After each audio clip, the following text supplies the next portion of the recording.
열린교회 성도 여러분 안녕하세요. 8월 7일 매일 성경 묵상 함께 하겠습니다. 오늘 묵상할 말씀은 예레미야서 47장 1절부터 48장 10절까지 우리 함께 묵상하겠습니다. 바로가 가사를 치기 전에 블레셋 사람이 대하여 선지자 예레미야에게 임한 여호와의 말씀이라. 여호와께서 이와 같이 말씀하시되 보라, 물이 북쪽에서 일어나 물결치는 시내를 이루어 그 땅과 그 중에 있는 모든 것과 그 성읍과 거기에 사는 자들을 휩쓸리니 사람들이 부르짖으며 그 땅 모든 주민이 울부짖으리라. 군마의 발굽 소리와 달리는 병거 바퀴가 진동하는 소리 때문에 아버지의 손맥이 풀려서 자기의 자녀를 돌보지 못하리니 이는 블레셋 사람을 유린하시며 두로와 시돈에 남아있는 바 도와줄 자를 다 끊어버리시는 날이 올 것임이니라.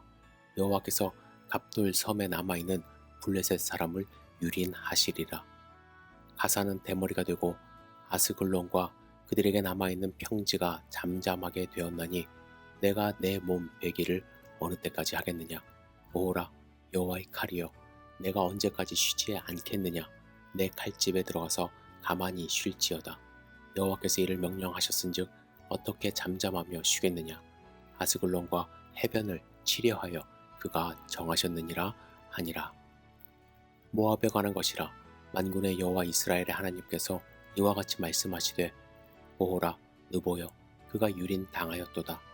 기랴다임이 수치를 당하여 점령되었고 미스갑이 수치를 당하여 파괴되었으니 모압의 찬송 소리가 없어졌도다. 헤스본에서 무리가 그를 해하려고 악을 도모하고 이르기를 와서 그를 끊어서 나라를 이루지 못하게 하자 하는도다. 만민이여, 너도 조용하게 되리니 칼이 너를 뒤쫓아 가리라. 호로나임에서 부르짖는 소리여, 황폐와 큰 파멸이로다. 모압이 멸망을 당하여 그 어린이들의 부르짖음이 들리는도다. 그들이 루힛 언덕으로 올라가면서 울고 호로나임 내리막길에서 파멸의 고통스러운 울부짖음을 듣는도다.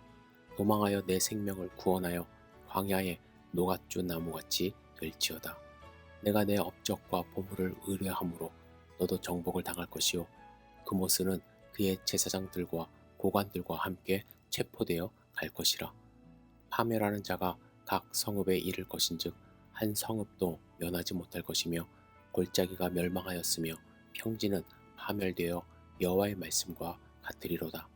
모압의 날개를 주어 나라 피하게 하라. 그 성읍들이 황폐하여 거기에 사는 자가 없으리로다. 여호와의 일을 게을리하는 자는 저주를 받을 것이요, 자기 칼을 금하여 피를 흘리지 아니하는 자도 저주를 받을 것이로다. 아멘. 오늘 우리가 읽은 47장의 말씀은 블레셋에 대한 심판의 말씀이고 48장은 모압에 대한 말씀입니다. 오늘은 47장을 중심으로 잠시 묵상하겠습니다. 여러분, 오늘 본문의 말씀을 보시면 블레셋에 대한 이 심판의 말씀이 다른 열국에 대한 심판의 말씀에 비하여 상대적으로 짧다는 것을 알 수가 있습니다. 왜냐하면 하나님의 심판이 어떻게 이루어질 것인가에 대한 기록은 있지만 왜 그들이 심판을 받게 되었는지에 대한 내용이 나오지 않기 때문에 그렇습니다. 이는 이스라엘 백성들은 이미 그들이 심판받아 마땅한 사람이라는 그런 잠재의식이 있었던 것 같아요. 하지만 우리는 성경의 다른 책들을 통해서 그 이유를 찾아봐야만 합니다. 먼저 블레셋 민족의 뿌리를 살펴보면 그들은 함의 후손으로 하나님께서 갑돌 섬에서 이주시켜 가나안 땅에 살게 하신 백성들입니다. 아모스 9장 7절에 이렇게 말씀합니다. 여호와의 말씀이니라. 이스라엘 자손들아, 너희는 내게 구스 족속 같지 아니하냐. 내가 이스라엘을 애굽 땅에서 블레셋 사람을 갑돌에서 아람 사람을 기르에서 올라오게 하지 아니하였느냐. 이렇게 말씀하시거든요. 하나님은 이스라엘을 애굽 땅에서 인도하여 가나안 땅으로 들이신 것처럼 블레셋 사람들을 이주시키셨습니다. 이는 하나님께서 블레셋 사람들을 처음부터 미워하거나 심판의 대상으로 확정하신 것이 아니라는 것을 의미하죠. 하지만 블레셋 사람들은 하나님께서 주신 땅에서 하나님을 바로 섬기지 못했습니다. 특히 이스라엘이 언약궤를 빼앗겼을 때, 물론 이스라엘이 잘못해서 빼앗겼죠. 그런데 이 언약궤가 블레셋의 땅에서 이동할 때마다 하나님이 그들에게 벌을 주셨어요. 그때 누가 참 하나님이신 줄을 그들에게 깨닫게 하셨음에도 불구하고 그들은 뉘우치고 우상을 버리고 하나님께 돌아오지 않았습니다. 또한 그들은 삶 속에서 공의로운 길을 걷지도 않았습니다. 아모스 1장 6절에 이런 말씀이 있습니다. 여호와께서 이와 같이 말씀하시되 가사에 서너 가지 죄로 말미암아 내가 그 벌을 돌이키지 아니하리니 이는 그들이 모든 사로잡은 자를 끌어 에돔에 넘겼음이라. 블레셋은요, 자신들의 힘을 바탕으로 주위에 있는 약한 민족, 불황민들을 사로잡아서 에돔의 총으로 팔아 넘기던 사람들입니다. 그들은 경제적인 이익을 위하여 사람들을 도구화하는 아주 전형적인 악행을 저질렀습니다. 이것이 블레셋 민족의 민족성을 보여주고 있는 사건이죠. 사람을 도구화하고 물질이 사람보다 앞선 블레셋의 문화 속에서 하나님의 공의가 실현되지 못하였음은 자명한 일입니다. 이렇게 우상숭배, 인신매매를 통하여 불순종의 길을 걸어간 블레셋은 이스라엘에게도 아주 악한 영향력을 끼쳤습니다. 그래서 결국에 하나님의 심판대에 서게 된 것입니다. 그리고 그들은 하나님의 심판으로 역사 속으로 사라지게 됩니다.